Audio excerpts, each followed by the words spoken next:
Welcome, in front of me is a HUAWEI MatePad 11, and today I'll show you how to capture a screenshot on this device. So to get started, you will want to open up the content that you wish to capture. That can be anything that you want. And once it's open and visible, simply press the power key and volume down and hold those both keys at the same time. You'll have a sound along with this animation right here. So this is for the first use. Later on you won't see this kind of instructions what to do. But as you've seen, we have a slide up to share and slide down for scrollable. Now I'm gonna try to find something that I can actually scroll down on. See if I flip this upright. Nope, that still doesn't show me entire scrollable page.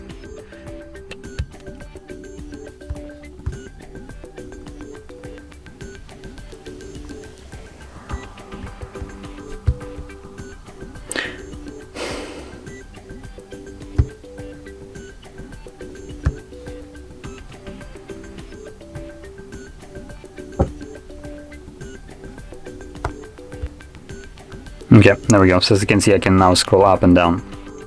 So going back to the scrollable option, if you capture a screenshot, let's try it again. There we go. You can now slide it down and it will start scrolling it. Now it does this in like chunks, as you can see, and then stops. So if you want to stop somewhere earlier, what I advise you to do is overshoot it by a long while and then just kind of crop it to whatever point you want and select save up here. And this will save that long screenshot. Now, all the screenshots that I have captured can be found in your gallery application, as you can see in here. So there is the long version of it. Normally it was taking like this entire screen, as you can see. So, yeah.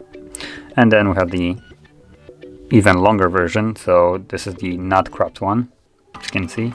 There's more options below. And then there is just a typical standard screenshot without any kind of scroll to it. So anyway, that is how you capture screenshots, and if you found this very helpful, don't forget to hit like, subscribe, and thanks for watching.